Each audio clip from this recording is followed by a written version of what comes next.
ආදරණීය දුවේ පුතේ, අද හොඳ මාමා YouTube channel එකෙන් ඔබ වෙත ගෙන එන්නේ සිහින දනව්වේ කාහලනාදය පුංචි සිත්තරාවි.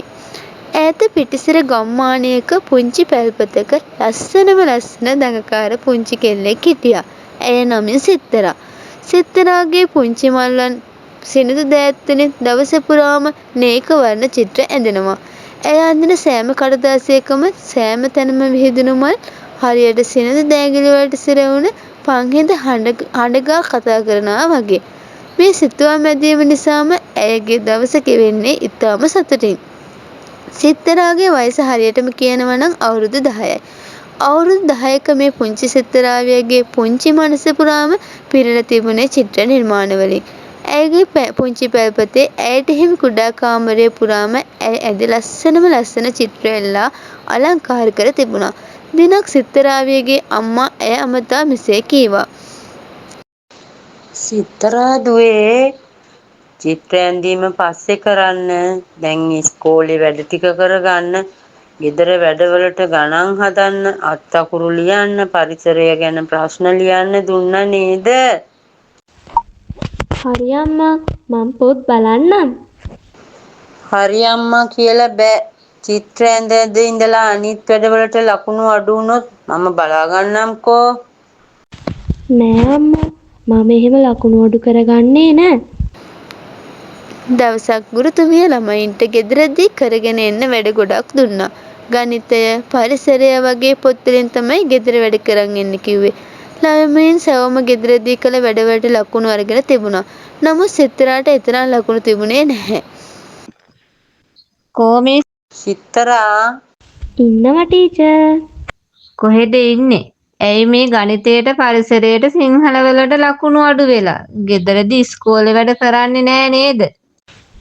මම චිත්‍ර අඳින්න හරිම ආසයි ටීචර්. චිත්‍ර අඳින්න ගියාම වෙලාව යනවා දැනෙන්නේ නෑ. ඉතින් අනිත් විෂයන් වලට වෙලාව මදි වුණා. චිත්‍ර අඳින එකත් හොඳ දෙයක්. ඒත් අනිත් විෂයන් වලටත් උනන්දු වෙන්න ඕනේ. හොඳයි ටීචර්. ඒත් මම චිත්‍ර වලට ගොඩක් ආසයි. එක් දවසක් සවස අම්මා අයත් සමග කෑම මේසේදී කතා කරන්න වුණා. සිත්තරා ඔයා අද චිත්‍ර ඇඳද? ඔව් අම්මා අදත් ලස්සන චිත්‍රයක් ඇන්දා. අම්මා චිත්‍ර අඳිනකොට මම ලස්සන ලෝකයකට අරගෙන යනවා වගේ මට දැනෙනවා. ඒ හැමෝටම හිතෙන විදිහ ඔය මනස්ගාත ටික කාලෙකට අතෑරලා පාඩම් වැඩ හොඳින් කරගන්න.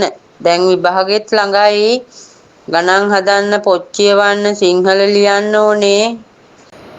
සිත්තරා කිසිවක් නොකියා නිහඬ වුණා. එය අම්මාට බොහොම ආදරේ. ඒත් ඇයගේ ඇස් දෙකෙන් පෙනෙන්නේ චිත්‍රවල බබලන වර්ණ ලෝකය පමණයි. ගෙදර හැමෝම රෑ නින්දට ගියාට පස්සේ සිත්තරා කුඩා ලාම්පුවක් දැල්වාගෙන කාටත් තොරයි චිත්‍ර අඳිනවා. තවත් වර්ණ මිශ්‍ර කරලා. එක වර්ණ හදාගෙන. ලස්සන මල්, හිරුමින් පාවෙන ආලෝකය, පරිසරයේ නොයෙක් දර්ශන ඇය අඳිනවා. දවසක් අධ්‍යාපන අධ්‍යක්ෂකතුමා පාසලට ආවා. ඇවිදින් විදුහල්පතිතුමාට යෝජනාවක් කළා. ළමයින්ගේ හැකියාවන් බලන්න චිත්‍ර තරගයක් සංවිධානය කරමු කියා. විදුහල්පතිතුමාත් එකඟ වුණා. පස්සේ විදුහල්පතිතුමා ළමයින් දැනුවත් කළා. චිත්‍ර තරගයක් තියෙනවා කැමති ළමයින් එයට සහභාගී වෙන්න කියා.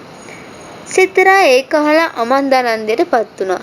ඇයගේ දැස් දීප්තිමත් වුණා. ඇය එදා ගෙදර ආවේ පුදුම සතුටකින්. ඒත් ගෙදර කිසිවෙකුටත් නොකියා රහසේම චිත්‍ර තරගයට ඇය සූදානම් වුණා. චිත්‍ර තරගයට අවශ්‍ය කොළ, පැන්සල්, වර්ණ ඇය විසින්ම සූදානම් කරගත්තා. එදා පාසල් නිවාඩු දිනය. පුංචි ළමයින් සියලු දෙනා චිත්‍ර තරගය සඳහා පාසලට ආවා. ඔන්න ඉතින් චිත්‍ර තරගය පැවැත්වීමට සහ චිත්‍රය විනිශ්චය කිරීමට සහභාගී වුණේ විදුහල්පතිතුමා සහ අධ්‍යාපන අධ්‍යක්ෂකතුමයි. විදුහල්පතිතුමාගේ චිත්‍ර ඇඳීමේ මාතෘකාව වුණේ පුංචි අපේ ලෝකය. චිත්‍ර තරගය ආරම්භ වුණා.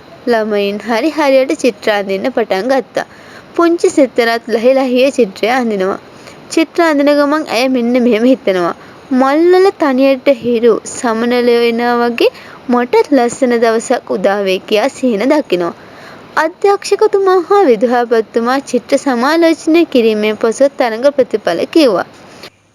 අද ළමයි චිත්‍ර තරඟයට ලස්සනම ලස්සන චිත්‍ර විශාල ප්‍රමාණයක් ඉදිරිපත් කරලා තියෙනවා. ඒ අතරින් ප්‍රථම ස්ථානය දිනා ගැනීමට සමත්ව ඇත්තේ සිත්තරා චූටි දුවයි. විදුහල්පතිතුමා නිහඬවන්නටත් පෙර මුළු ශාලාවම අත්පොලසන් හඬෙන් ගිගුරුම් දෙන්නට වුණා. චිත්‍ර තරඟය නැරඹීමට පැමිණි ශාලාවේ කොනක වාඩි වී කියන සිටි සිත්තරාගේ අම්මාගේ ඇස් වලින් සතුටු කඳුළු වැගෙනෙන්නට වුණා. ඒ දුවගේ සිතුම් පැතුම් හා ඇගේ ලෝකය කොතරම් විශාලද කියලා ඒ මොහොතේ තේරුම් ගත්තා. සිත්තරාටත් හරිම පුදුමයි. එයට තදින් හුස්ම වැටෙන්න ගත්තා. ඇගේ දෑස්වල ඉබේටම කඳුළු ගලා ආවා. එය අම්මා දෙස බැලුවා. අම්මාගේ මුහුණේ වැగిරෙන කඳුළු අතරින් දේදුරු වර්ණයක් ඇයට දිස්සුණා. හරියට වැස්සට පෙර පායන දේ දුන්නක් වගේ. ඒ මට හිතෙන හැටියට දරුවන් කෙරෙහි අම්මාවරුන්ගේ ඇති දායක ස්නේහයයි.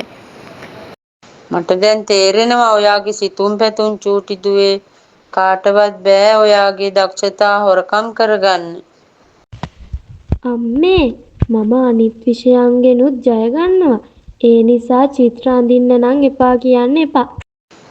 හොඳයි දුවේ මේ ලෝකයේ ඇති වර්ණ නුඹේ ජීවිතය වර්ණවත් කරයි කියා මට දැන් තේරෙනවා.